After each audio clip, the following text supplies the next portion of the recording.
Have you ever looked at your life from the outside and thought, nothing is wrong, so why do I feel so empty? You have a job. You have stability. Maybe you even have success, comfort, or respect. People look at you and say, you're lucky. You've made it. You should be happy. And you nod. You smile. You agree. But late at night, when everything becomes quiet, there is a hollow feeling in your chest that no achievement seems to fill. You scroll through your phone, not really looking for anything.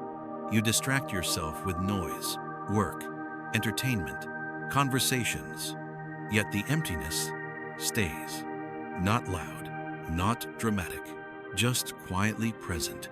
If you have ever felt this way, stay with me, because this story is not about wanting more. It is about understanding why having everything does not always mean feeling whole, and how the emptiness you feel is not a failure, but a message. There once lived a man named Julian in a large, well-organized city. Julian's life looked complete. He had a successful career, a comfortable home, financial security. People respected him. His calendar was full. His wardrobe was polished. His future seemed planned. Yet every morning, Julian woke up with a strange heaviness. Not stress, not sadness, just nothing. In his mind, Julian imagined it as an empty room inside his chest. No matter how much he placed inside it, success, praise, possessions, the room stayed silent and hollow. When he achieved a goal, the emptiness paused for a moment, then returned. So Julian kept adding more work, more responsibilities, more accomplishments. He believed that if he filled his life enough, the emptiness would disappear. But instead, it grew clearer. One evening, after attending a celebration held in his honor, Julian returned home alone. The house was quiet. The lights were soft. Everything was exactly as it should be. Yet the empty room inside him echoed louder than ever. I have everything, he whispered. So why do I feel like nothing is enough? That night, Julian dreamed of carrying a beautiful golden box. The box looked valuable, heavy with importance. But when he opened it, it was empty. He woke up, unsettled. The next morning, Julian decided to leave the city for a few days. I need air, he told himself. I need to understand what's missing. Julian traveled until the buildings disappeared and the land opened into quiet hills. There, he walked without schedules, without meetings, without expectations. As he moved through a narrow path, he noticed an old craftsman sitting beside a workshop made of wood and stone. The man was shaping something carefully with his hands. Julian stopped. What are you making? Julian asked. The old man looked up and smiled. A container, he said. For what? Julian asked. The craftsman shrugged. That depends on who carries it. Something about the answer stayed with Julian. I feel empty, Julian admitted suddenly. I have everything people want, but nothing feels real. The old man studied him calmly. Then sit, he said. Let's look at what you're carrying. The craftsman reached for a simple bowl and placed it between them. This bowl, he said, is your inner space. Julian leaned forward. It's empty, Julian said. Yes, the craftsman replied. And that makes you uncomfortable. Julian nodded. I don't know how to fill it, he said. The old man picked up a handful of objects and placed them into the bowl. A coin, a medal, a key, achievements, he said.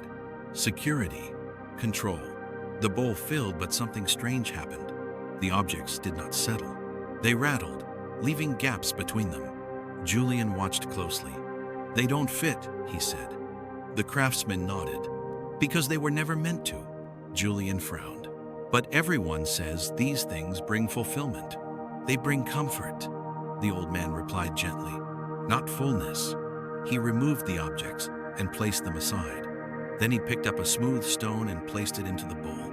It sat quietly. This, the craftsman said, is meaning. Julian felt something shift. What is meaning?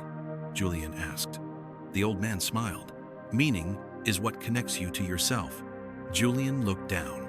All this time, he said slowly, I've been trying to decorate the emptiness, not listen to it. The craftsman leaned closer. Emptiness is not a flaw, he said. It is a signal. Julian's chest tightened. A signal for what? He asked. For alignment, the old man replied. When your outer life grows faster than your inner one, emptiness appears. Julian sat in silence. For years, he had been building a life others admired, but he had not asked whether that life belonged to him. The emptiness was not asking for more things. It was asking for truth. The craftsman stood and walked to the workshop. He returned, carrying a mirror. Look, he said. Julian looked at his reflection. He saw a man who looked successful, put together, complete. Yet behind his eyes, something was missing. You have been filling your days, the craftsman said, but neglecting your direction. Julian swallowed. What do I do now? He asked. The craftsman placed the mirror down. You stop running from the emptiness, he said. You sit with it. Julian felt fear rise. What if I don't like what I find? He asked. The old man smiled kindly. What if you finally recognize yourself? Julian stayed near the workshop for several days.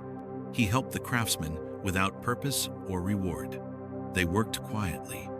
They spoke little. For the first time in years, Julian was not trying to become something. He was simply present. And slowly, the empty room inside him changed. It didn't disappear. It softened. It became spacious instead of hollow. Julian realized something profound. The emptiness was not asking to be filled. It was asking to be entered. When he stopped trying to escape it, it stopped hurting. On his final day, Julian prepared to leave. I'm afraid the emptiness will return, he said. The craftsman nodded. It will, he said, every time you drift away from yourself. Julian took a breath. How will I know what truly belongs in the bowl? He asked. The craftsman answered simply. If it makes you feel more alive, rather than more impressive, it belongs. Julian bowed his head in gratitude. Julian returned to the city changed. Not dramatically, not loudly, but deeply. He did not abandon his life. He re-entered it with awareness. He began making space. For silence, for curiosity, for things that felt meaningful even when no one was watching. The emptiness still visited him sometimes, but now he understood it. It was not a problem. It was guidance. Now, my friend, let me offer you a small practice you can try today. Sit quietly for 1 minute. Place your hand on your chest. Ask yourself gently, what am I trying to fill right now? Then ask, what is this emptiness asking me to notice? Do not rush to answer. Do not judge. Just listen. Then choose one small action that feels honest, not impressive. That is how fullness begins. Here is the truth most people never hear. You can have everything and still feel empty. When your life is built to impress others instead of express yourself, emptiness is not the absence of meaning. It is the invitation to find it. And the moment you stop running from that feeling, you discover that what you were missing was never outside of you at all.